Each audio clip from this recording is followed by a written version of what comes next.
me voy a concentrar precisamente en esa contextualización, en algo que creo que Raúl ya lo había mencionado ayer, en el tema de la bifurcación histórica, ¿no? Este concepto de la bifurcación histórica se lo lee desde distintas posiciones, a partir de una metáfora matemática, un proceso que tiene dos horizontes, digamos, ¿no? Dos atractores igualmente factibles, igualmente viables. Y precisamente de lo que estamos hablando es de que estamos en una situación de transición civilizatoria. Yo creo que el capitalismo, el modo de producción capitalista ha llegado en su ciclo de vida a un momento de senectud que abre una situación en la que o se da una salida a la crisis democrática, humanista, o entramos en un proceso de degradación civilizatoria de largo plazo, de muy largo plazo, en el que el capital, y eso voy a intentar demostrar, entra a fagocitar lo que han sido sus propias creaciones, ¿no? En esta maldición de Saturno, el capital prisionero de su propio éxito empieza a entrar en un proceso de decadencia, de degradación, en el que sus principales cartas de triunfo históricas empiezan a resultarle contraproducentes, dejan de ser funcionales. Eso voy a intentar un poco ubicar, ¿no es cierto?, a partir justamente de este ciclo de vida. El capital introduce sobre la sociedad humana, en su conjunto, inclusive en el comportamiento ecológico, demográfico de la especie, una tendencia exponencial muy particular, pero dentro del capital existen distintas fases ligadas a, aquí tienen ustedes lo que se conocen como las ondas de Kondratiev, ¿no? Hay muchísimos ciclos, estos de Kondratiev, hablamos de 40, 60 años, ligados a la vigencia de ciertos paradigmas tecnológicos y acompañados de una serie de cambios institucionales en la forma de existir del capital, lo que algunos llaman el régimen de acumulación, que incluye la orientación de las inversiones, la relación entre la acumulación originante, no originaria como en el sentido original congelado en el tiempo en Marx, ¿no es cierto?, primitiva, sino un proceso de reproducción permanente de estas condiciones de desposesión que acumulan las posibilidades en un sector de la sociedad y acumulan las necesidades en otro sector de la sociedad, y la acumulación ordinaria, invisible, que lo asumimos que es normal, cotidiana, en el que hay un proceso igual enorme de destrucción de fuerzas, de fuerzas productivas, de empresas, de empleos, de cambios de propiedad, casi de la misma magnitud en sus dimensiones de la acumulación originante, pero que es asumido por la sociedad de una manera legitimizada, ¿no? Es decir, es la eficiencia del mercado, esa creación destructora, la que permanentemente está triturando empresas, triturando empleos, sacando del mercado a regiones enteras, ¿sí? Y entonces estas crisis son crisis depuradoras. Hay ciclos de varias intensidades, de año y medio, de los inventarios, de los 10 años, de los 17 años, no sé, bueno, hay de todo tipo, pero vamos a concentrarnos en estos, y justamente la combinación de esos ciclos son los que muestran la profundidad de los valles. Lo que hay que tener cuidado en esta visión de los ciclos es que hay una visión medio automatista de que todo lo que sube baja y todo lo que baja sube. Y eso no tiene nada de automático. Uno podría hablar de estas distintas fases del capital precisamente como adquisiciones institucionales, tecnológicas, hasta demográficas, ¿no es cierto?, que involucran ciertos principios que ya se van volviendo irreversible, el paso del capitalismo al capitalismo manufacturero, es decir, el paso de una relación social de producción que nace en la esfera de la circulación como un dinero, una masa de dinero que se invierte para recuperarse con una ganancia, es decir, se intercambia por mercancías y sale una masa de dinero que siempre tiene que ser mayor que la inicial, lo cual genera un serio problema, una seria demanda, inclusive en términos contables. ¿De dónde sale esa masa de valor, de capacidad de compra, capaz de financiar el aumento de valor que va a llegar a manos de los capitalistas? El momento en que eso entra en la esfera productiva, el modo de producción adquiere condiciones diferentes que transforman al conjunto de la sociedad. Es decir, el proceso de subordinación, primero indirecta desde la esfera de la circulación y luego directa penetrando en la esfera productiva del proceso de trabajo, implica una transformación no solamente tecnológica, sino una transformación hasta de las actitudes de vida de la sociedad. Las innovaciones empiezan a ser una necesidad compulsiva de la competencia capitalista. Es un tema muy importante, porque eso ahora es lo que está cambiando. Ya vamos a ver con algún detalle eso, ¿no? Entonces, el paso de la subordinación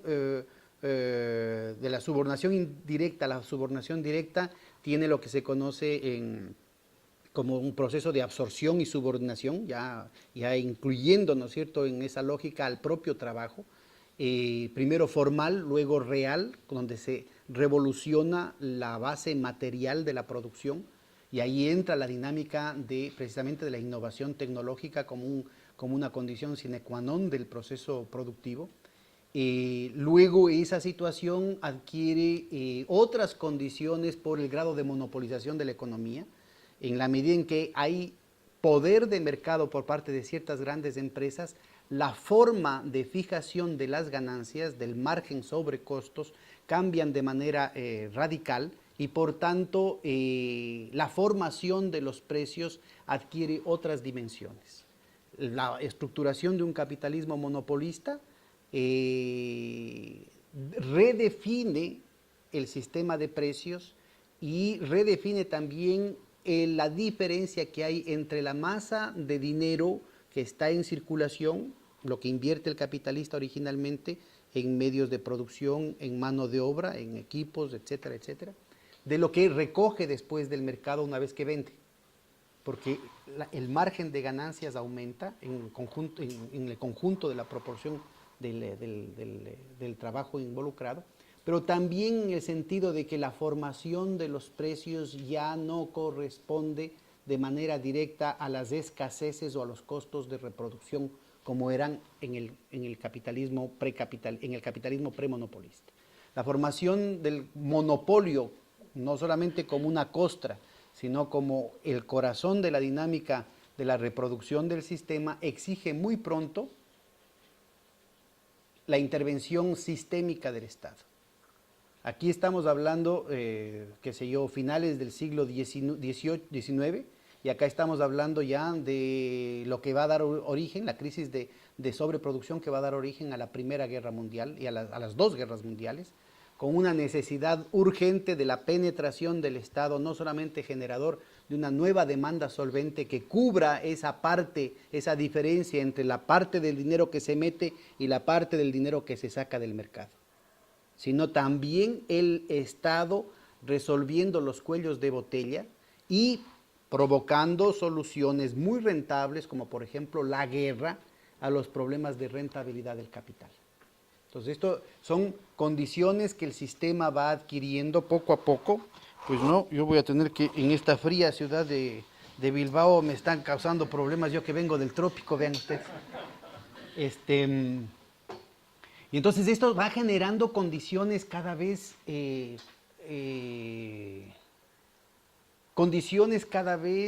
más complejas en la reproducción del capital, que van marcando ese ciclo de vida. O sea, esta situación de subidas y bajadas, de estas ondas largas de relativa prosperidad, en la que las recesiones son más cortas y los booms son más largos, a las condiciones de ondas bajas, ¿no es cierto?, depresivas, en las que las recesiones son más largas y los booms más cortos. Se da en el marco de una tendencia exponencial y de un ciclo de vida en el que aparecen elementos de senilidad que el sistema tiene dificultades para superar.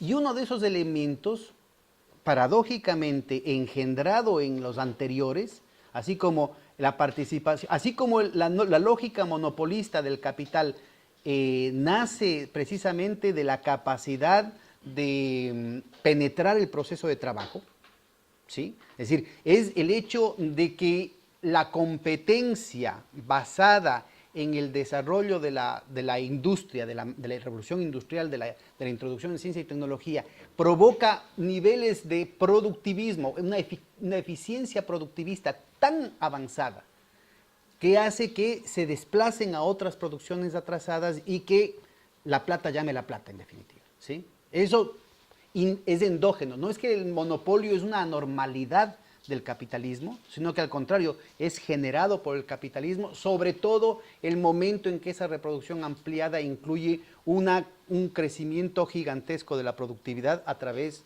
de la innovación, ¿sí? Así también el momento en que aparece la característica monopolística como intrínseca al sistema, como generalizada en el sistema, es indispensable la participación del Estado. Paradójicamente ahora mismo, vamos a conversar de eso, en estos últimos 30, 40 años en que ha habido una reducción, en que ha habido un ataque en contra del Estado y el mito de la bronca entre el Estado y el mercado, pues paradójicamente la intervención del Estado es más necesaria que nunca. Si no, pongan ustedes a ver la proporción de la intervención del Estado en los salvatajes bancarios, por ejemplo. Si no, pónganse ustedes a ver la intervención del Estado en el presupuesto militar, en el presupuesto de seguridad. Salió una noticia hace poco más de un año que en los Estados Unidos, a través de la terciarización, habían más de 1 millón de empresas financiadas por el complejo industrial militar, empresas privadas. Entonces, es importantísimo ubicar eso porque a veces cosas que las tenemos en las narices simplemente por el discurso dominante aparecen diluidas o distorsionadas y perdemos de vista los elementos centrales. Asimismo, fruto de la propia participación del Estado, aparece un nuevo rasgo que es la financiarización. Pero es producto de la propia lógica de la intervención del Estado que se requiere el tema de la financiarización.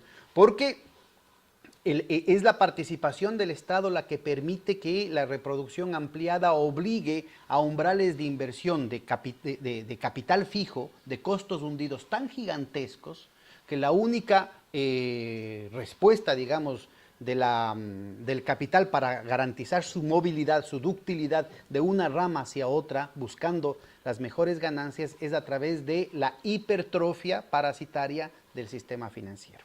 Vamos a verlo esto con algún detalle. Importante, este material les va a quedar aquí para que ustedes lo chequeen y lo corroboren además, ¿no?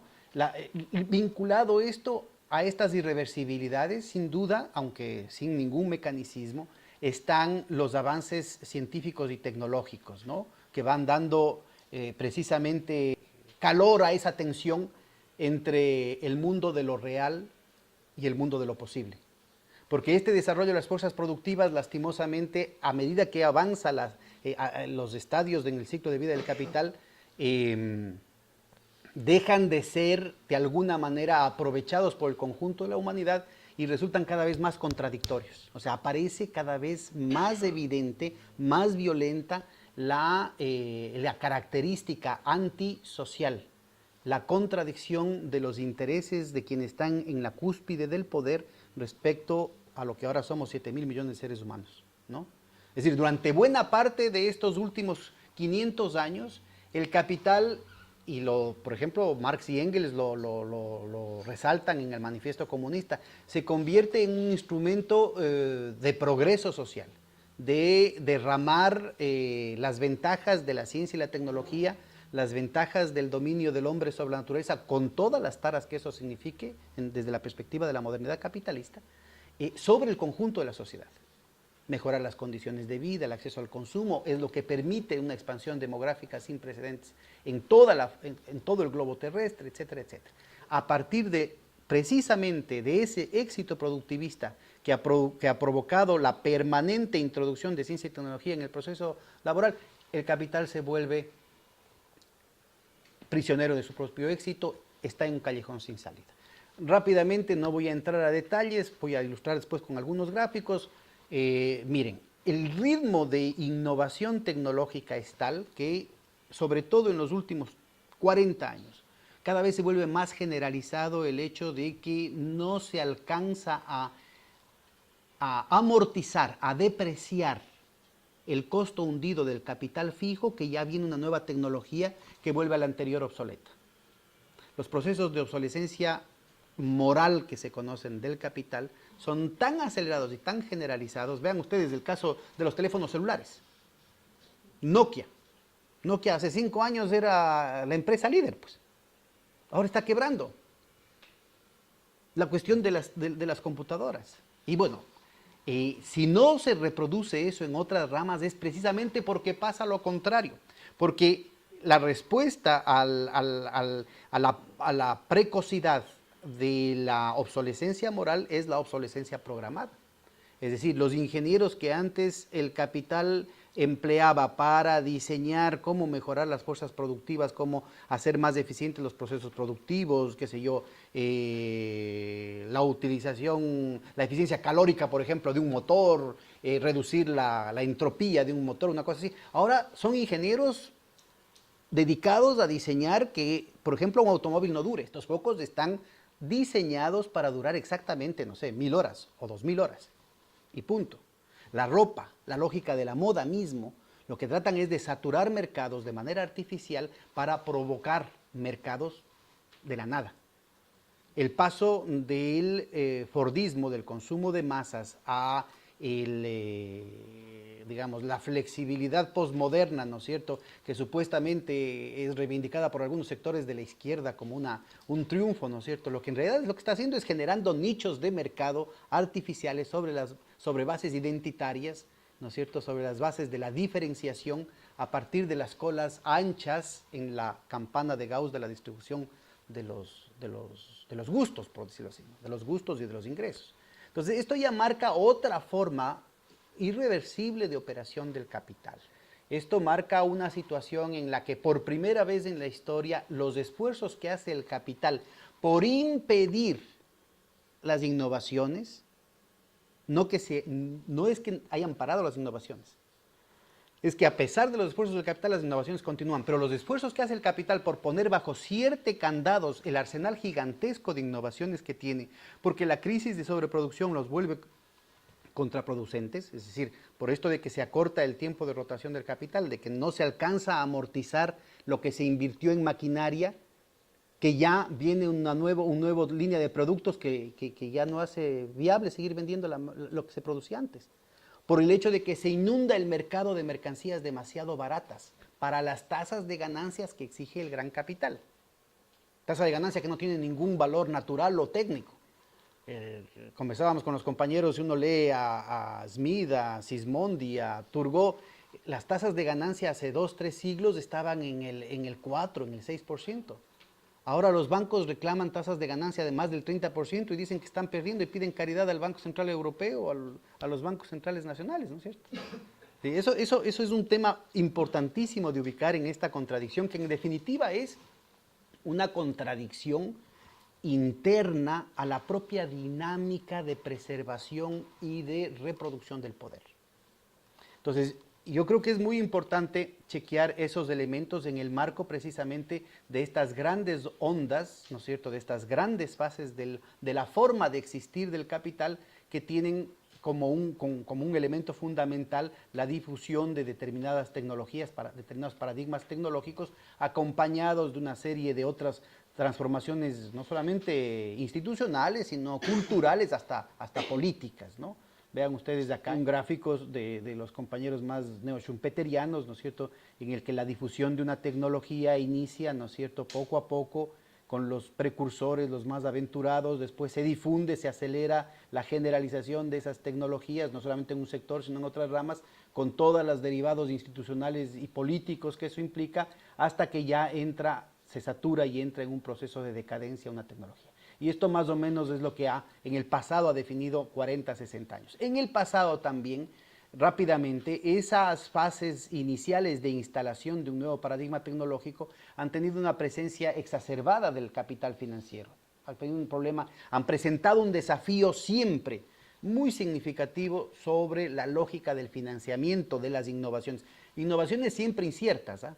Una innovación no necesariamente tiene garantizado el éxito. Entonces esto da lugar a un proceso muy febril, muy frenético en el mundo de las finanzas. Entonces hay algunos autores que dicen que bueno, eso es normal, que estas innovaciones siempre han tenido, y históricamente es posible detectar ciertos paréntesis de colapso bursátil en las anteriores ondas largas de innovación tecnológica que se recuperan sobre la base de la recuperación de la dinámica de los mercados, es decir, la capacidad de compra. Porque una de las cuestiones más elementales, pero más básicas en todo este problema es que, y que les cuesta a los capitalistas admitir, sobre todo, y a los economistas peor, es que no se puede hacer negocios si no se tiene mercados.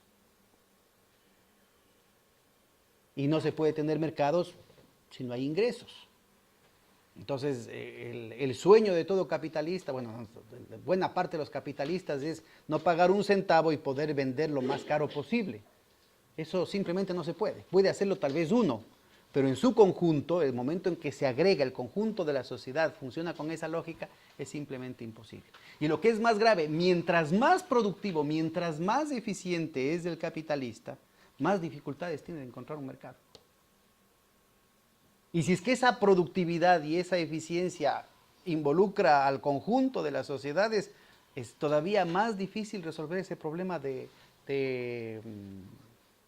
demanda, ¿no? Entonces, esta situación es lo que precisamente está ahorita replanteando en el marco precisamente de estas irreversibilidades que hablábamos, ¿no? Las irreversibilidades, precisamente por el tremendo desarrollo de las fuerzas productivas. Estamos en el marco de una revolución científico y tecnológica que está siendo detenida precisamente por el gran capital. A diferencia de los últimos 500 años en el que el capital se encargaba de desplegar comercialmente las innovaciones, ahora el esfuerzo fundamental es por ponerle freno. Y a pesar de eso, las innovaciones continúan. Por eso es que en las negociaciones internacionales, inclusive la que ahora, el TLC que están discutiendo ahora entre Estados Unidos, Europa o el Trans-Pacific Public-Private Partnership, cualquiera de esas cosas, eje central el tema de propiedad intelectual. Establecer barreras a la difusión de la ciencia y de la tecnología frente a todo lo que significa. Esto ya forma parte de otra lógica societal del capital, ¿no?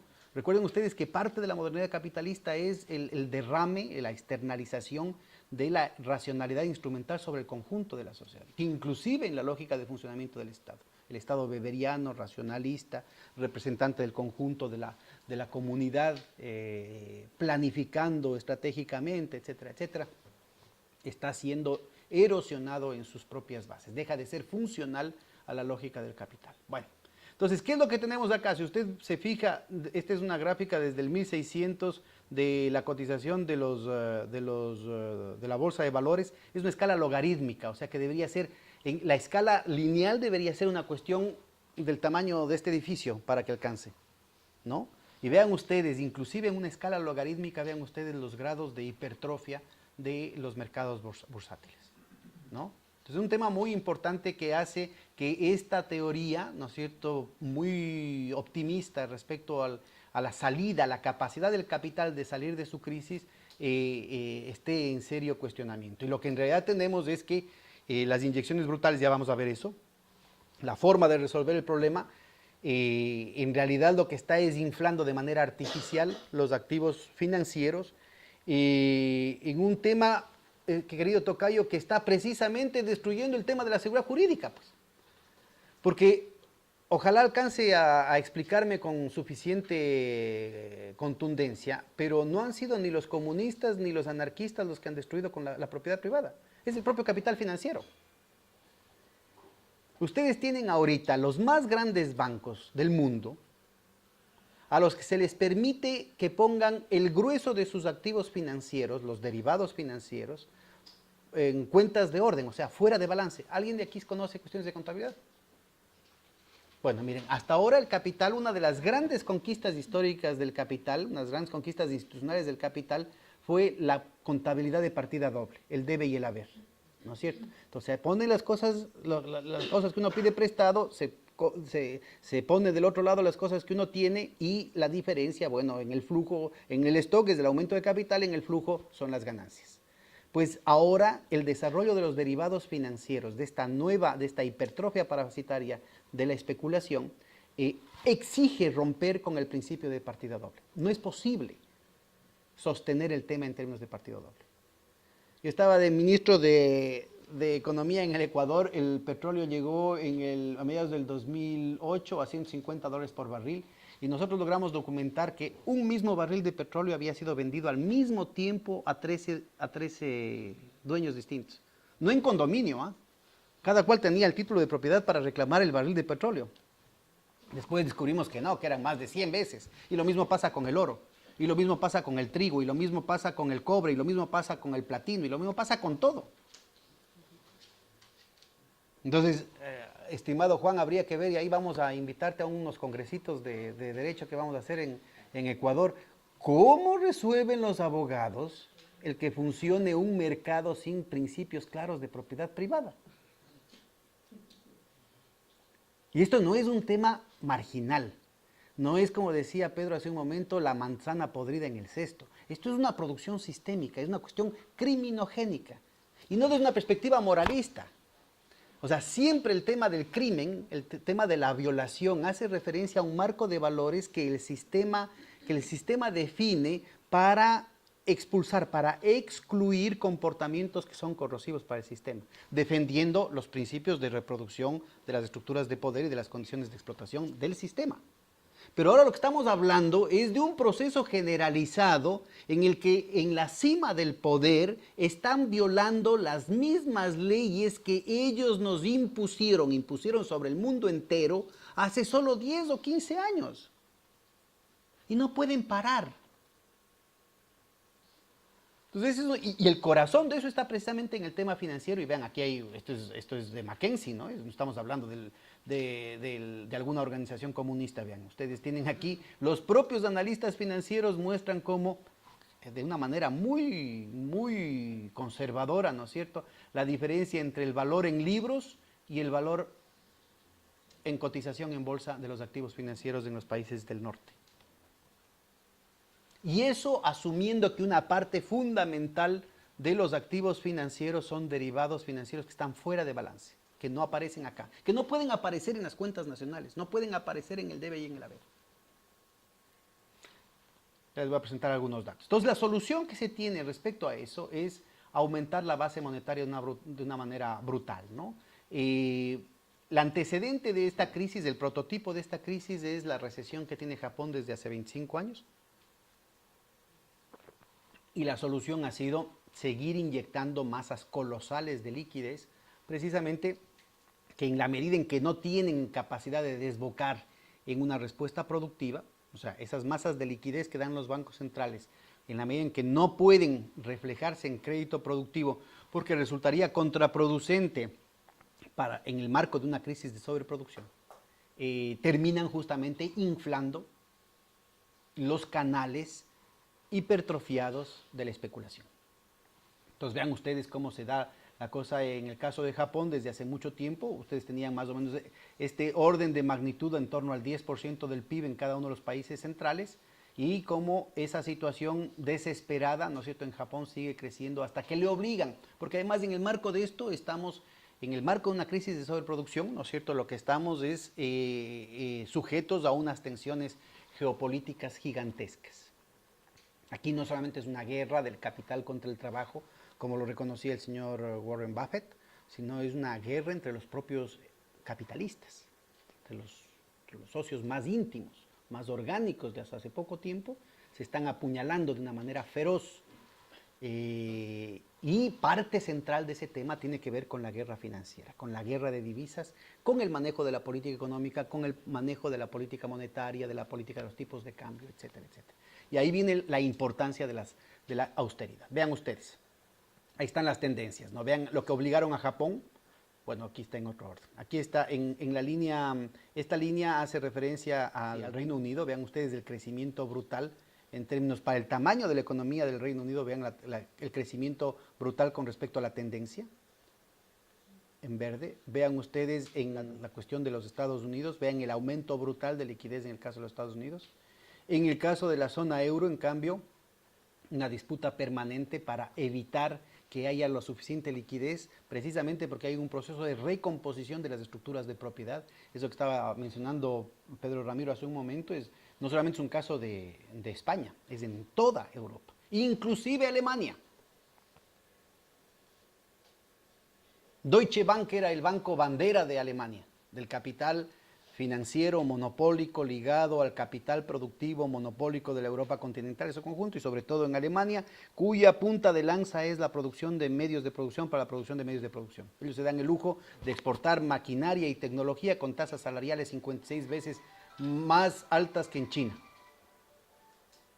Así nomás. Y así y todo, ahora Deutsche Bank representa los intereses de otras lógicas financieras especializadas en la especulación, en los derivados financieros. Y vean ustedes el caso de Japón.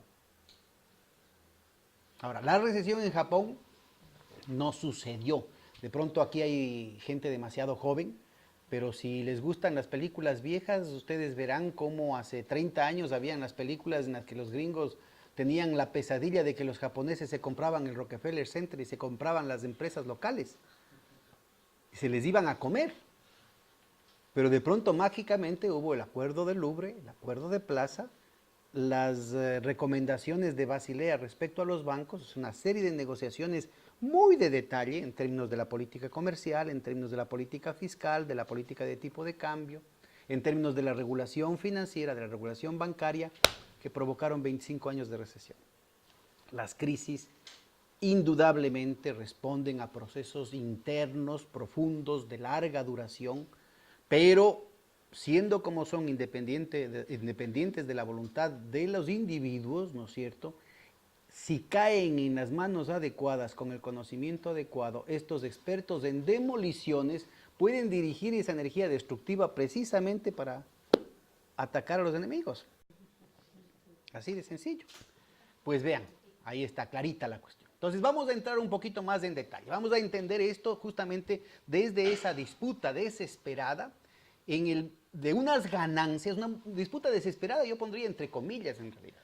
Porque les estoy insistiendo, estamos hablando de que la lógica esta irreversible del capital monopólico establece exigencias de ganancias que simplemente se vuelven insostenibles. Ese es el punto. Entonces, no es que estamos hablando de que los señor JP Morgan, los de JP Morgan Chase son pobrecitos. Ni siquiera los que salen del juego, es decir, Lehman Brothers ya no es una estructura de poder. Siendo como era socio íntimo por más de 150 años de los mismos que están ganando en la crisis, Lehman Brothers dejó de ser una estructura de poder. Pero no es que están pidiendo caridad, ¿no es cierto? ¿Sí? Entonces aquí esta desesperación es entre comillas porque se les acaba el juego, esa dinámica de poder es lo que se les está acabando. Miren, la cuestión es muy sencilla. En medio de una crisis colosal de sobreproducción, la respuesta que están dando es asfixiar mercados. Políticas de austeridad, recorte del presupuesto, recorte de los contratos, recorte del salario real y tratar de que los precios que pagan al tercer mundo, o sea, a otras geografías, sean cada vez más bajos. ¿Dónde van a haber los ingresos para poder comprar? Ese es el problema fundamental. Déjenme les pongo algunos detalles. Miren, ustedes podrían encontrar este tipo de estadísticas para todos los países, ¿no? Aquí está la capacidad instalada ociosa en los Estados Unidos desde los años 60, mediados de los 60. Si tuviésemos datos desde fines de la Segunda Guerra Mundial, a final de la Segunda Guerra Mundial, la utilización de la capacidad instalada estaba alrededor del 100%. Y desde entonces tienen ustedes una caída de esa utilización de la capacidad instalada en el marco de una ralentización de la inversión productiva. O sea, el 100% es cada vez menos o cada vez está con un crecimiento menor. Y de ese 100% la capacidad instalada se la utiliza en una proporción cada vez menor. Una muestra clara de sobreproducción. Para las estimaciones para todos los países de la OCDE, que incluyen Europa, Japón, es más o menos esta, ¿no? Vean ustedes el PIB en azul y el PIB manufacturero en gris, y obviamente la crisis es mucho mayor en el PIB manufacturero. En rojo, esa mancha muestra toda la producción posible que ha sido evitada.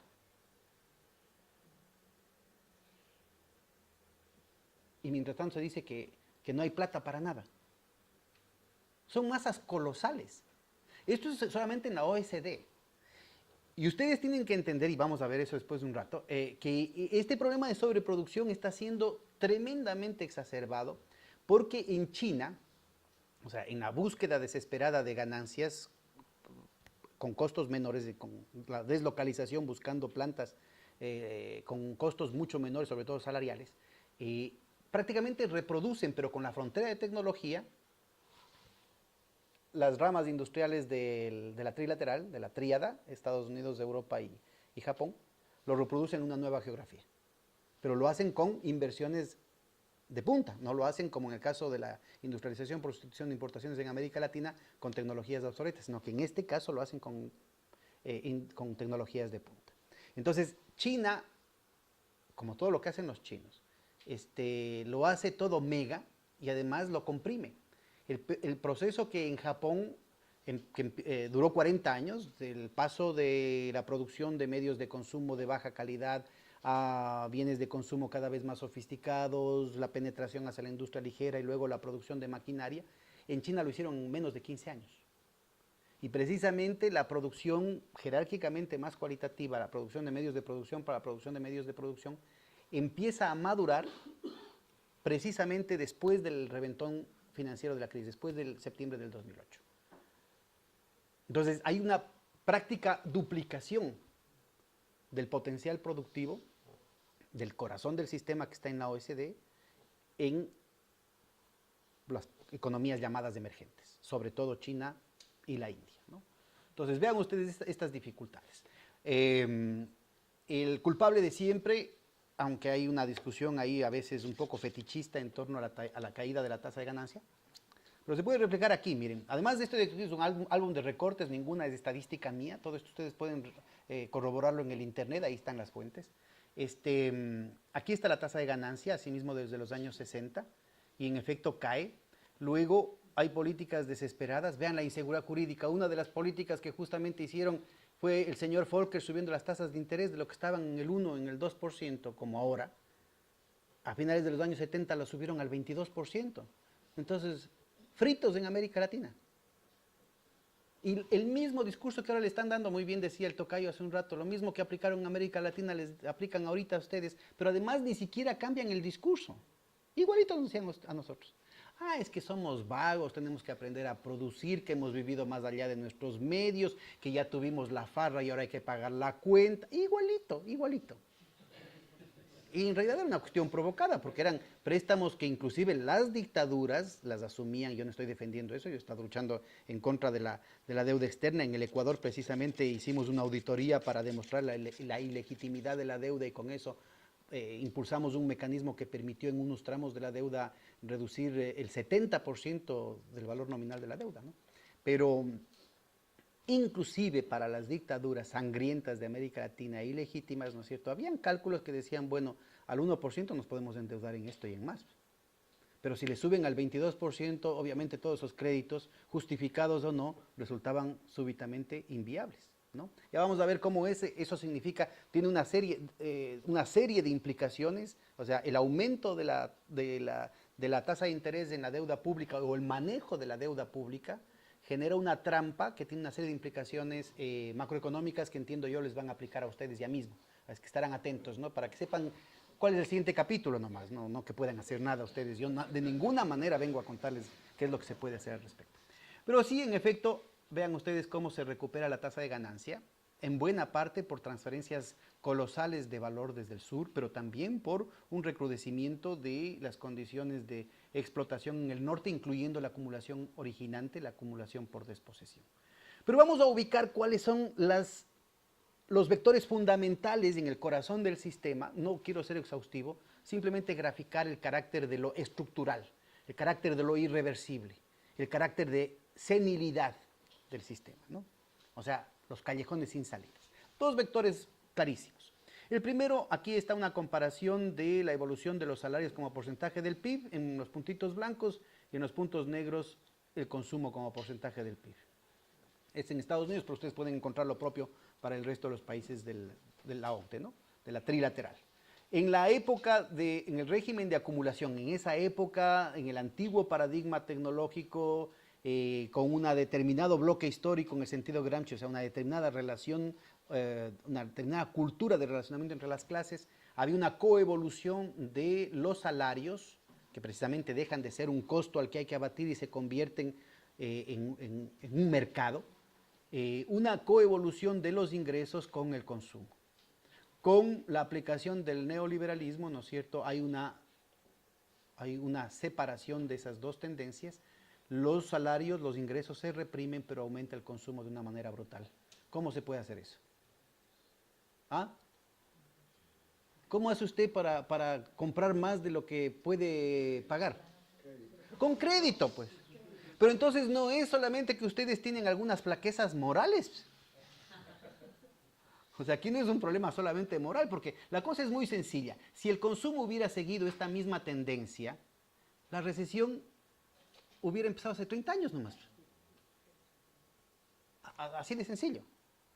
O sea, todo el norte hubiera estado en recesión desde los años 80.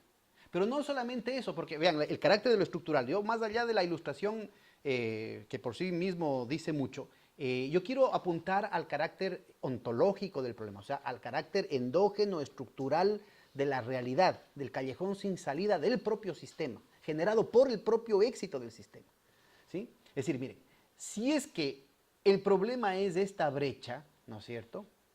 Entonces lo que hay es que reducir esa brecha. ¿Cómo? Con el desendeudamiento. Muy racional, desde muchos criterios es muy racional. Pero si se reduce el endeudamiento, entonces quiere decir que la recesión va para largos. Porque tienen que toda esta zona en gris, tienen que corregirla. Y como los salarios siguen comprimiéndose, la equiparación del consumo tiene que ser todavía más para abajo. ¿Sí, sí queda claro el punto? Vean, otro callejón sin salida. Bueno, aquí está el caso de la Unión Europea, ¿no? Acá ustedes tienen, el consumo es un poco más moderado, pero vean ustedes cómo hay la caída salarial, como porcentaje, lo que decía Pedro hace un momento, ¿no? La proporción de los salarios dentro del PIB. Bueno, el segundo vector, de nuevo habla de la tasa de ganancia, o sea, aquí está la ganancia, pero no como porcentaje del capital adelantado, sino como porcentaje del Producto Interno Bruto en los puntos negros, y en efecto también aquí se refleja lo que se recupera con la aplicación de las políticas neoliberales y de la renovación industrial, ¿eh? De la renovación tecnológica, perdón, no industrial. La deslocalización industrial, pero el contener acá los núcleos, digamos, de la ganancia a partir de la propiedad industrial. Y por otro lado tienen ustedes en los puntos blancos la inversión productiva. Entonces, de nuevo, en el régimen fordista, en el régimen de acumulación fordista keynesiano, había una coevolución, se ganaba más y se invertía más. Vean ustedes. Ahí el cambio de régimen de acumulación aumenta la ganancia, pero la inversión productiva se va para abajo. Entonces la pregunta es muy sencilla, ¿dónde está la plata? Perdón, ¿cómo que no existe? Claro que existe, ¿cómo que no va a existir? Eso que usted no tenga, compañero, viera otros. Que, miren, el problema les decía, alguna vez hablábamos allá en Quito con compañeros de Beatriz, y decía, verán, el problema es que los capitalistas pueden tomar vacaciones, los capitales no.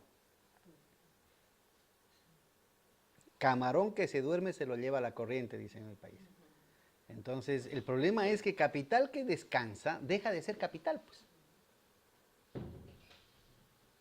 Entonces, ¿cuál es el lío? Que parte de esta existencia exponencial del capital, que es que son masas de ganancia cada vez más grandes, concentradas cada vez en menos manos, que reclaman tasas de ganancia cada vez más altas en menos tiempo, que provocan masas de ganancia cada vez más colosales, concentradas cada vez en menos manos, que reclaman tasas de ganancia cada vez más altas en cada vez menos tiempo, que provocan masas de ganancia cada vez más grandes, concentradas cada vez en menos manos, que reclaman tasas de ganancia cada vez más altas en menos tiempo.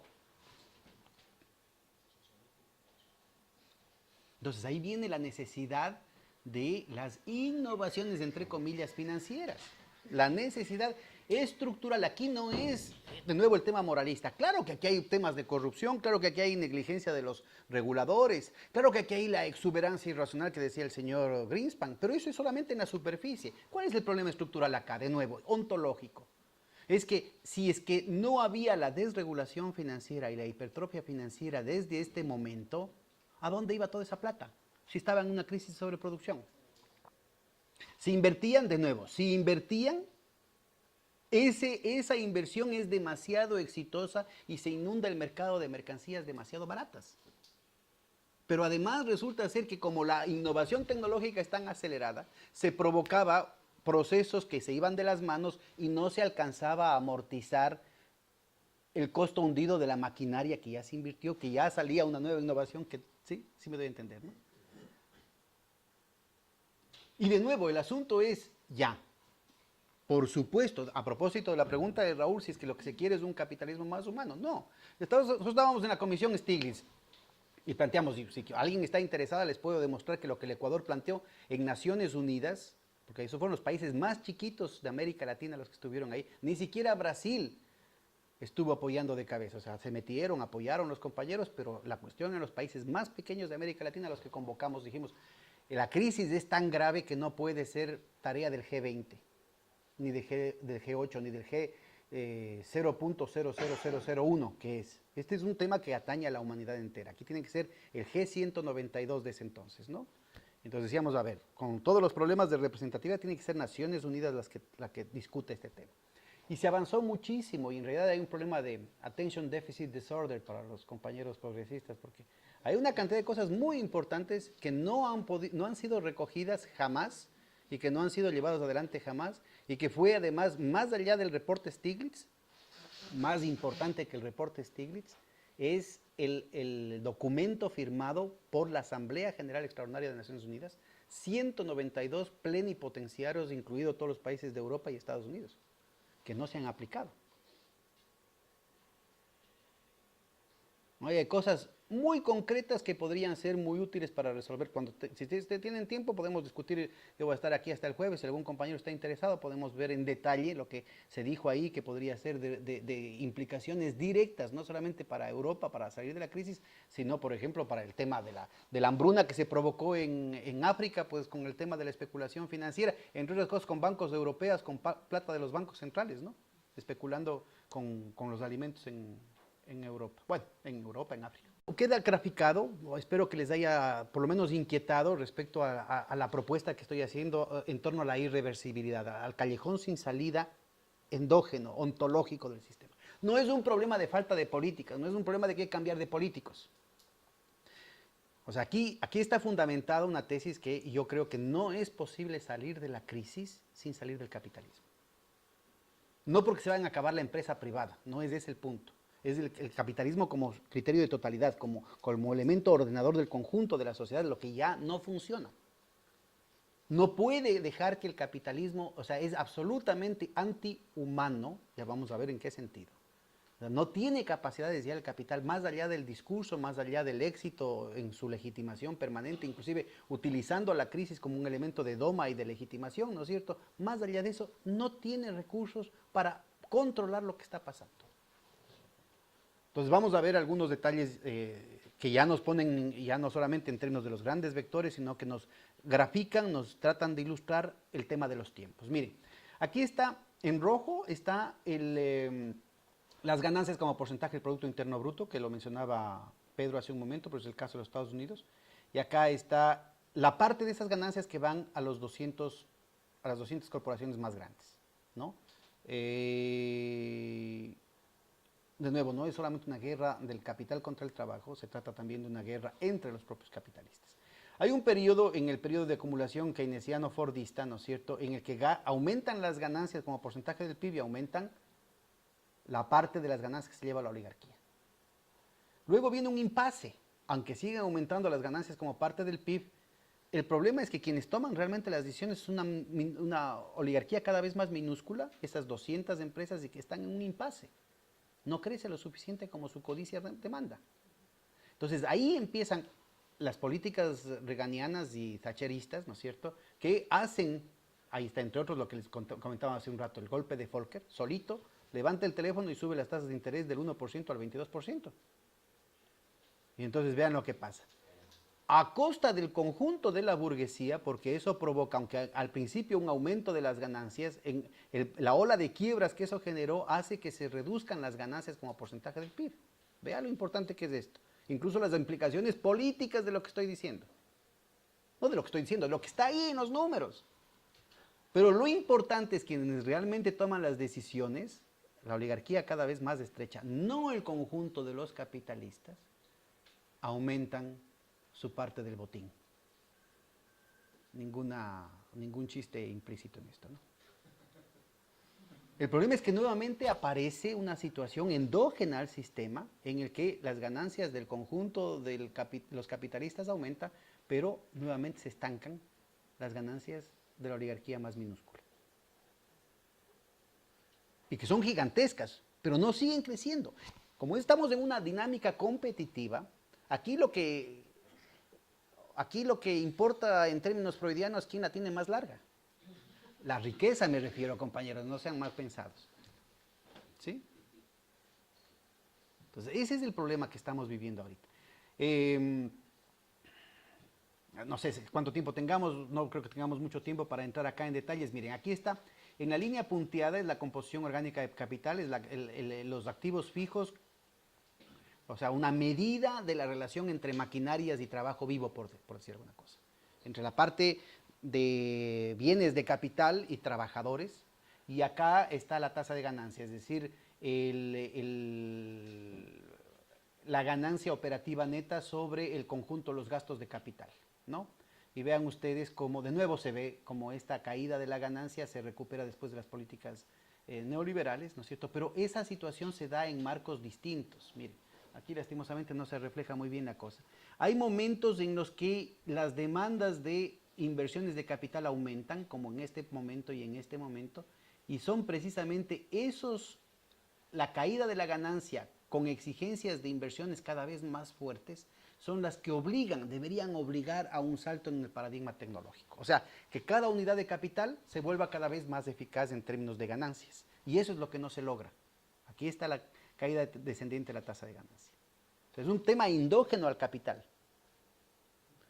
El problema es que al mismo tiempo que eso sucede, ponen bajo 4 candados innovaciones gigantescas en el campo de la biotecnología, de la ingeniería de materiales, de la nanotecnología, de la propia informática, no sé, pues de tantas cosas, de la robótica, que son solamente introducidas en el proceso productivo con gotero. Entonces aquí está un problema fundamental, es una nueva realidad en la cúspide del poder, entre la lógica del capital monopólico financiero y el capital monopólico productivo, cuando el capital monopólico financiero está orgánicamente ligado al capital productivo. Es decir, cuando al capital monopólico financiero, a los bancos les interesa recuperar el préstamo. Si les interesa recuperar el préstamo, tienen que estar cruzando los dedos para que salga bien el proyecto productivo.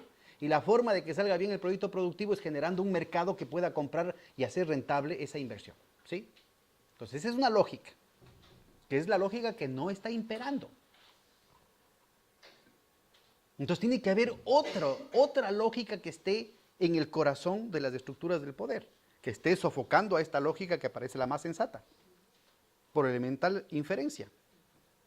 Es la lógica de un capital financiero, obviamente también monopólico. Aquí estamos hablando, a esos niveles no podemos hablar de pesetas, ¿no es cierto? Estamos hablando de la cúspide del poder, a la que no le interesa que se pague la deuda. Es la misma estrategia rentista que se aplicó en el sur hace 30 años, como lo mencionaba Pedro Ramiro hace un momento. O sea, que lo que les interesa es una estrategia basada en la especulación, en la desestabilización, en el caos, en la guerra, en el conflicto, y mantener a los pueblos sometidos bajo mecanismos tributarios, no capitalistas. Un requisito elemental, como veíamos hace un momento, del dominio del capital sobre la sociedad y todo el contenido históricamente progresista de esa lógica, es precisamente la doma que hace el capital productivo desde el control del proceso de trabajo a otras esferas del capital, en la esfera de la circulación. Al capital de comercio, a los intermediarios, a la usura, ¿no es cierto? Manteniendo la igualdad, es decir, a ver, vean, independientemente de dónde meta usted su plata, usted va a tener más o menos la misma tasa de ganancia.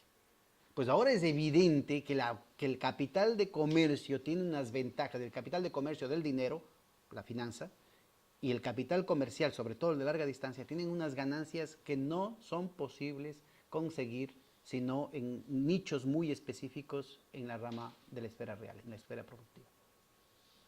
Entonces esto está ligado, es una situación que se van complicando las condiciones de reproducción de la propia lógica del poder. No sé si he logrado convencerles hasta aquí del tema. Son temas internos, no es que nadie está, no es que es el señor Putin o los chinos los que están complicando la cosa. No es que son los sindicatos los que están complicando la cosa, es la propia lógica del capital. En los últimos 30 años han tenido a sus anchas, de la caída del muro de Berlín, sobre todo eso ha sido, imagínense, se duplica la fuerza de trabajo en condiciones tremendamente baratas para ser explotadas. Se eliminan cualquier traba, ¿no es cierto?, en el manejo de la política estatal, de la política macroeconómica, con la OMC, con todo el proceso de desregulación en todo el mundo. Y les pasa esto. Están solitos. Es un mundo unipolar. Y vean cómo están. Bueno, en ese marco, la única forma de mejorar las ganancias, de satisfacer la codicia de ciertos sectores, es exacerbando nuevamente las condiciones de monopolización, las condiciones de poder de mercado. Y aquí de nuevo hay una tasa exponencial, esta es una escala exponencial, es decir, que esta línea recta debería ser en sí misma una exponente, y en la escala que necesitaríamos del tamaño de este edificio, y vean ustedes estos procesos tan agudos de monopolización, de fusiones y adquisiciones, ¿no? Esto ha dado lugar, y esto de aquí no lo dice ningún manifiesto comunista, nada por el estilo, esta es una consultora suiza que saca de una base de datos de 37 millones de compañías del 2007, sobre la base de las declaraciones de impuesto a la renta, o sea que eso no incluye los paraísos fiscales, eso no incluye las empresas fantasmas, y eso no incluye las verdaderas familias dueñas de esto. Esta es una tecnología de topología que en cada punto, cada línea, cada color representan las estructuras de propiedad, ¿no?, dentro de las empresas, y terminan ubicando que de las 37 millones de compañías, solo 147 controlan el 40% del PIB mundial. Verán que no estamos tomando en cuenta las empresas fantasmas, los nombres de paja, ni los paraísos fiscales. Eso es de lo formal, de las declaraciones legales de impuesto a la renta. Y obviamente en el marco, esta es la misma fotografía, pero más simplificada, los grandes nodos, ¿no es cierto?, los grandes propietarios, digamos, formales, son los grandes bancos. Y los grandes bancos, sobre todo de la trilateral, ¿no?, Europa, Estados Unidos, Japón. Bueno, este proceso de concentración tiene que ver, de la riqueza, de los activos productivos, tiene que ver con un proceso también de polarización social. Aquí está el 1%, el porcentaje del ingreso nacional del 1% más rico. Vean ustedes cómo en los Estados Unidos el contexto en el que se dio el crack del 29 llegaba al 20% de la riqueza, ¿no? Y vean ustedes cómo se está regresando a los mismos niveles ahora. Aquí tienen a propósito del capitalismo humanitario, sí, aquí está el New Deal. Y ahí está, bueno, aquí está Kennedy, y aquí está también Nixon, verán. Por eso es importante ubicar conceptos como el tema del bloque histórico, del régimen de acumulación, que ubica que más allá de la ética individual de las personas, ¿no es cierto?, cuáles son las condiciones estructurales. Aquí está Reagan, obviamente, y acá está. Y aquí está justamente porque es lo que le están aplicando las políticas de austeridad a ustedes. Porque tienen que igualarse con los angloamericanos. Ustedes están acá en gris, ¿no?, en gris y en negro. Porque ustedes tienen también que igualarse con la relación capital-trabajo angloamericana, pues. Bueno, el problema es que todo esto se da en un proceso, miren, otro rasgo de insostenibilidad del tema, ¿no? Aquí está, ustedes saben que cualquier estudiante de finanzas, en realidad le podría demostrar eso y lo conoce, no estoy refiriéndome a ninguna posición heterodoxa, que las ganancias financieras dependen siempre del activo productivo subyacente. Pues el activo productivo subyacente a escala global es la economía global, pues aquí está el PIB mundial, en negro, y vean ustedes la tasa de crecimiento, eso no es el nivel, sino la tasa de crecimiento. Vean ustedes que no solamente se desacelera, tiende a caer, sino que cada vez se vuelve más volátil. Si yo tengo un mercado ahora y mañana no tengo un mercado, ¿para qué voy a invertir con un costo hundido en maquinaria y equipo? Prefiero la especulación financiera, las inversiones overnight, las high frequency trade, que son cuestiones de segundos a través del internet. Y vean ustedes en naranja, aquí no están muy buenos los colores, pero acá está la tasa, esto es tasa de crecimiento de los derivados financieros.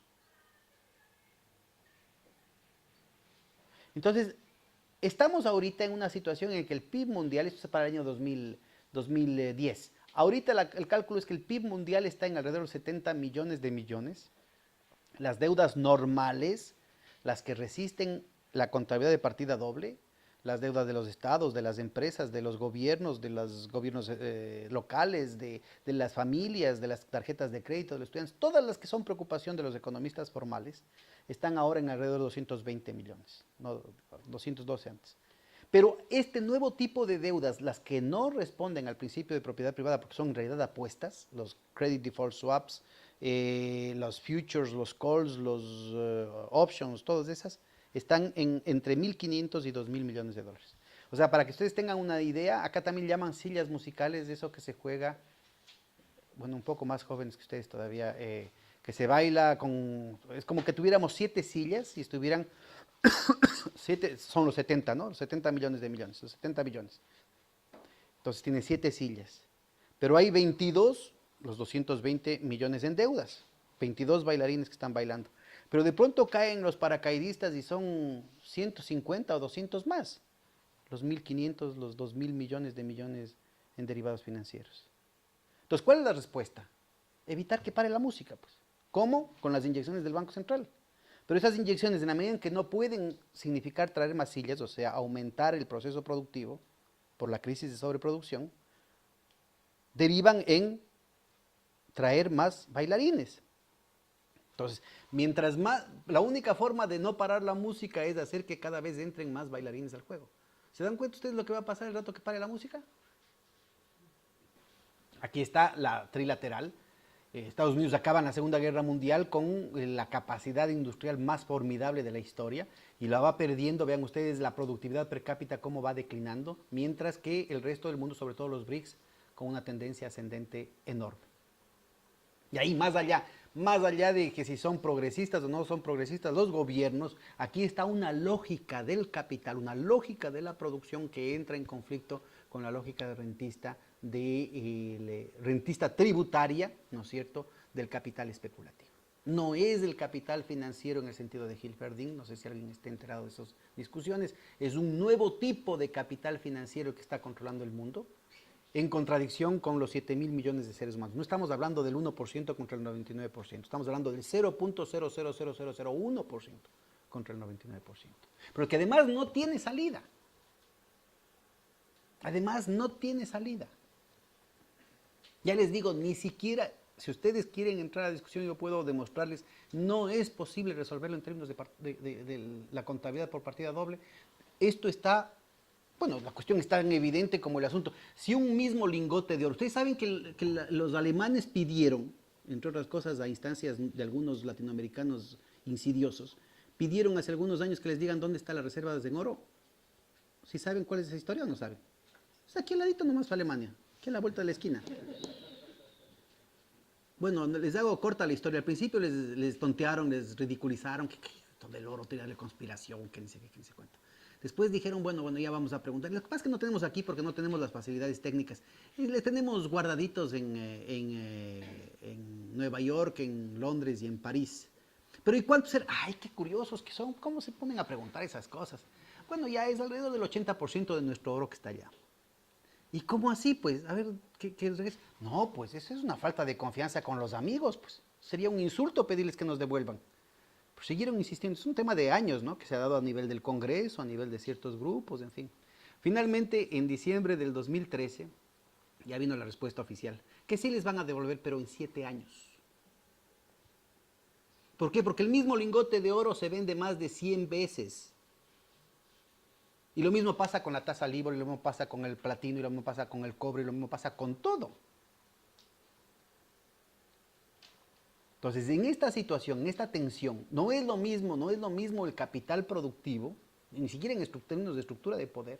Aquí hay una tensión civilizatoria que justamente marcaría una transformación de las lógicas de acumulación, no electorales, de las lógicas de acumulación de fuerzas que permitirían, por ejemplo, evitar en esa bifurcación histórica, evitar el derrotero que llevaría a un proceso de degradación civilizatoria pasando por décadas y décadas de guerras, caos, desestabilización, ébolas, plagas negras, etcétera, etcétera, ¿no?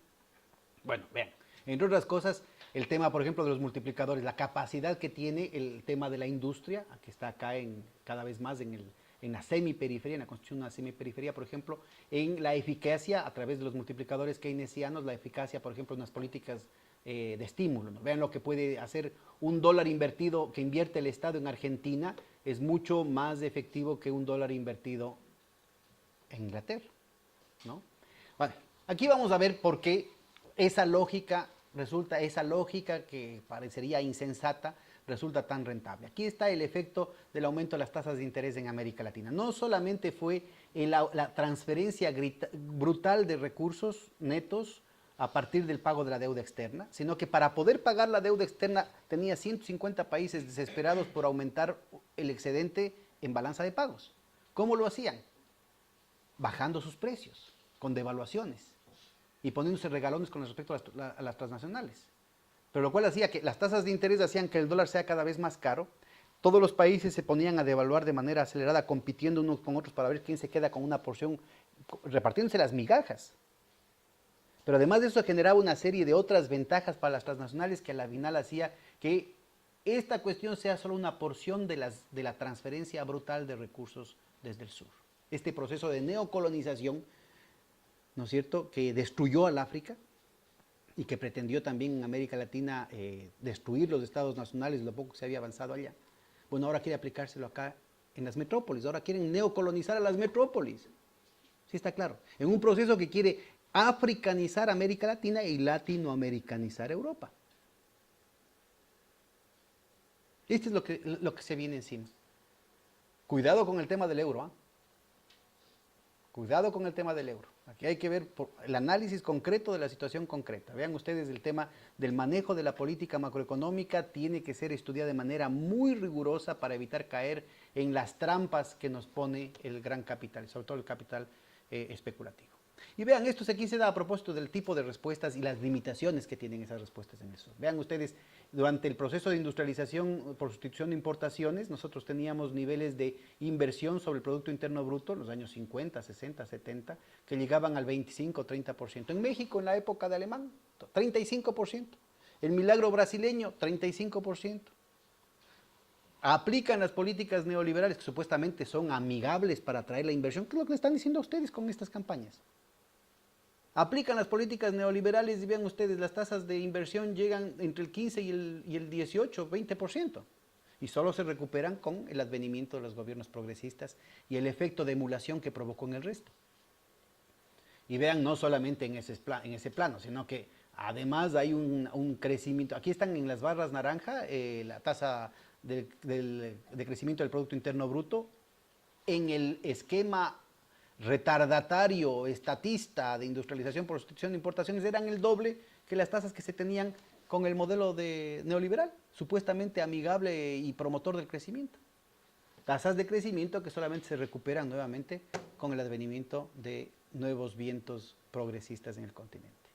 Pero no solamente que este proceso, porque además de la volatilidad, ¿no? Vean ustedes la relativa estabilidad acá, tasas de crecimiento menores y con una mayor volatilidad. El Fondo Monetario Internacional tiene hecho un inventario en todo el mundo entre 1970, después de la aplicación de las políticas neoliberales, hasta antes de la implosión de Lehman Brothers, 267 crisis financieras. Y algunos tienen la cara dura de decir que son los cisnes negros o las manzanas podridas, son ocurrencias excepcionales. Las crisis financieras son factores estructurantes, sistemáticos, para provocar una doma de la sociedad. Aquí está clarito el tema. Entonces, este estancamiento y volatilidad que desfavorece la inversión productiva de largo plazo, generadora de empleo real digno, está acompañado también por una situación macroeconómicamente insostenible. Cierto es que, fruto de la aplicación de tecnologías obsoletas en la industrialización de América Latina, teníamos una balanza de pagos negativa, importábamos materiales, repuestos, tecnología, insumos. En lugar de generar encadenamientos internos, se importaba casi todo eso y generaba un déficit en balanza de pagos. Así también, después de unas devaluaciones gigantescas y de una desindustrialización terrible en el continente, nuevamente aparece este déficit de balanza de pagos, pero esta vez ligado al consumo suntuario. Nuevamente hay una recuperación, entre otras cosas, por las políticas progresistas, pero también por la mejora de los precios en los últimos 15 años en América Latina. Y esa vulnerabilidad externa está acompañada en el sector fiscal. A propósito de las políticas de austeridad, claro que teníamos déficit fiscal en América Latina porque se intentó construir un estado de bienestar muy raquítico, muy elemental, pero no hubo la capacidad política de poner impuestos a la oligarquía, entonces había un déficit fiscal permanente. Luego de los procesos dolorosísimos de corrupción, de desinstitucionalización ligados a las privatizaciones, que es la receta que les van a aplicar ahorita a ustedes, nuevamente aparece el déficit fiscal insostenible, pero esta vez debido a la debilidad de la base impositiva. No se puede recaudar ingresos porque el aparato productivo está desmantelado. Es un aparato productivo volátil ligado solamente a comercios esporádicos, temporales, furtivos, ¿no es cierto? Nuevamente esto se recupera, estos dos elementos de vulnerabilidad fiscal y externa se mitigan un poco con el advenimiento de los gobiernos progresistas y con la mejora de las condiciones exógenas, externas a nuestra voluntad, pero en condiciones estructurales de un deterioro brutal. Cuidado que la apertura y la desregulación y la austeridad lo que producen es una mayor, como se ve en este gráfico, una mayor dependencia de las importaciones, por tanto, una menor capacidad de sostenibilidad en el sector externo, pero además una menor productividad sistémica. Vean ustedes, en el caso de América Latina, el índice de productividad laboral sector por sector con respecto al pivote de Estados Unidos se deteriora. No es que la apertura provoca innovaciones tecnológicas y mejoras productivas. Mentira. Y todo esto en una situación en la que, en efecto, esta cuestión del sector externo ha generado una situación inusitada en los últimos 120 años, pero que en cualquier momento se puede virar. Vean ustedes aquí, si tuvieran los datos desde el de hecho los tengo acá. Vean, aquí está desde finales del siglo XIX, aquí está la situación de América Latina previo a la Primera Guerra Mundial. La crisis de sobreproducción fue previo a la Primera Guerra Mundial. La Primera y la Segunda Guerras Mundiales fueron las soluciones que dio el gran capital a la crisis estructural de sobreproducción. Y ahora el tercer mundo está con esa gran vulnerabilidad. Por eso la necesidad urgente de salir de esa situación. En una cuestión de tensión muy grave, porque vean, aquí tienen ustedes, me salto algunas cosas simplemente para decirles, aquí están las reservas de minerales estratégicos, son datos del Departamento de Estado de Estados Unidos. En verde, las reservas que tiene América Latina, en rojo, las que tiene China, y en azul, las de los Estados Unidos. Sin comentarios, solo les hago referencia a la cita apócrifa, ¿no?, que le atribuyen a Kissinger, que dice: ¿qué culpa tenemos nosotros si la providencia tuvo el mal gusto de poner nuestros recursos naturales en otros países? Y precisamente ahí está el problema. Siempre hay el recurso fácil, tremendamente rentable, de provocar todo tipo de problemas y de conflictos. Hasta guerra del fútbol hubo en América Latina, guerras en cualquier parte del mundo, guerras civiles por la independencia, por la secesión, regionalistas, religiosas, por fronteras, por todo. Se asusan los conflictos, se financia a ambas partes, se da crédito a ambas partes, se les vende las armas, se deja que se contramaten y después se reparten los contratos de reconstrucción. Fácil. ¿No tienen ejemplos suficientes de eso? Bueno, eso en el marco de una dinámica. Aquí están los flujos reales, los flujos efectivos de financiamiento. Vean ustedes, eso en el 99, vean ustedes del 99 al 2000 cómo desaparece Japón, deja de ser importante Japón, ¿no? Ahí está. Y en el siguiente gráfico vamos a ver cómo estas flechitas que vienen de Europa continental se debilitan seriamente. Que esa es justamente la guerra competitiva en la que están involucrados. Esa es la lógica de la acumulación. En ese marco, y eso es importantísimo ubicar, es en ese marco, dentro de ese sistema, que surgen los BRICS. Es en marco de esa misma dinámica controlada por el capital especulativo internacional, sobre todo el angloamericano, lo que surge esa discrepancia de la relocalización industrialista, ¿no es cierto?, en otro sector de la sociedad. Y ese es precisamente el conflicto, y ahí está precisamente el reto, el desafío, digamos, de esta bifurcación histórica que estamos viviendo, ¿no? Pero en condiciones que vuelvan cosas tan absurdas como que América Latina, vean ustedes, aquí está América Latina, la cantidad de influjos y la cantidad de salidas de capital. América Latina tiene más de 3 millones de dólares de plata de bolsillo, no solamente de los bancos centrales, sino de los fondos pensionales, de los fondos soberanos, de los fondos parafiscales, de los depósitos de los latinoamericanos que los bancos privados colocan en el exterior, precisamente ahí donde está el foco de infección. Ustedes saben que hay una equiparación, una compensación entre el riesgo y la remuneración. Pero ahí donde está el foco de inversión, JP Morgan Chase, Bank of America, Goldman Sachs, la tasa de interés que reciben está en menos del 1%, está en el 0.2%. Con toda esa plata, todo lo que podríamos hacer, y ahí está la propuesta de la nueva arquitectura financiera, es armar un sistema de banca de desarrollo, un sistema de crédito soberano, local, nacional, regional, un sistema de compensación de pagos que dispute el monopolio que tiene ahora el dólar en la transaccionalidad mundial y en la liquidez mundial, que le está sirviendo precisamente para generar estas asimetrías que solo provocan más caos y más destrucción en el mundo, y replantear el rol de los bancos centrales constituyendo una red de seguridad financiera frente a la hostilidad y a las posibilidades de ataques especulativos. En ese sentido está avanzando el tema del Banco del Sur, ahí es un nuevo tipo de banca para el desarrollo que incluye nuevos instrumentos financieros, reconstruyendo la soberanía de los órganos representativos, los consejos de ministros de UNASUR, por ejemplo, el apalancamiento con recursos locales, incluyendo monedas nacionales y regionales, y nuevos parámetros epistemológicos y axiológicos en la evaluación, en los criterios de evaluación, en los criterios de priorización de los proyectos. Que a diferencia de la locura europea de pretender sacrificar a todas las políticas en el altar de la moneda y sacrificar a la soberanía nacional en aras de la construcción supranacional, aquí controla, o sea, crece al mismo tiempo capacidades de decisión locales, nacionales y supranacionales, creando un nuevo espacio de decisión continental que es el supranacional sin renunciar a capacidades locales. Y está firmado por los presidentes del tema de la soberanía continental en alimentación, en salud, en energía, en la producción de conocimientos, en los recursos naturales, en la infraestructura continental, por ejemplo, una red de ferrocarriles en todo el continente. No solamente aquellos que pavimenten lo que Galeano llama las venas abiertas de América Latina, el punto de producción con el puerto para exportar al norte, sino generar mercados internos, como lo hicieron ustedes aquí en Europa muy bien. Y finalmente el financiamiento de otras lógicas productivas que no son las del capital, ¿no? Entonces, eso sumado al Fondo del Sur, es decir, una estructura de seguridad financiera alternativa al Fondo Monetario Internacional, con una gestión soberana de la liquidez, matrices multilaterales de créditos recíprocos, facilidades de emergencia para caja fiscal y balanza de pagos, una gestión común de reservas, un fondo común y un sistema de reservas nuevos que incluyan a otros activos financieros, incluyendo las reservas naturales, dejar el crudo bajo tierra.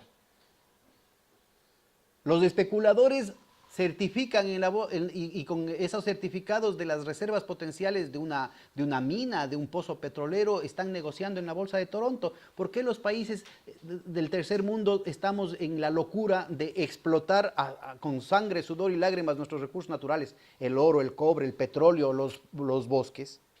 Los vendemos por unos papelitos verdes que se llaman dólares o por unos papelitos de colores que se llaman euros. Y después nos sentamos encima de eso, y que ni siquiera es así, porque ni siquiera tenemos los papelitos verdes, sino es un clic de la computadora.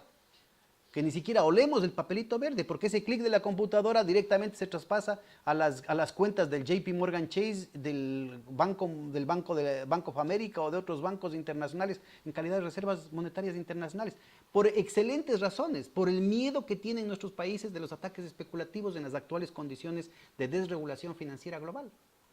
Entonces, hay condiciones inmediatas, peligrosamente fáciles para el aquí y el ahora, que pueden transformar la forma de organización de la liquidez, la forma de organización del crédito en América Latina, pero también en otras partes del mundo, incluyendo Europa. Bueno, no les vamos a cantar con esa cuestión, solamente les acabo con el tema de la necesidad de construir un nuevo tipo de moneda, no exclusiva, no única, una moneda unitaria, que dispute, que deconstruya el concepto mismo de moneda, que deje de ser una moneda para más especulación, para más explotación, para más exclusión y se convierta en una moneda que permita, que facilite y que contribuya a la profundización de los procesos de integración y la construcción de la paz y prosperidad de los pueblos. Ya está funcionando el Sucre entre los países del ALBA, que significa eliminar a todos los intermediarios, significa eliminar las presiones sobre los mercados cambiarios, significa proveer una cantidad de condiciones y de posibilidades para la participación de otras empresas que no sean las más grandes, inclusive de otras lógicas productivas que no sean la capitalista. Bueno, esos tres elementos son los que constituyen los tres pilares básicos, condición necesaria, pero no suficiente para salir de la trampa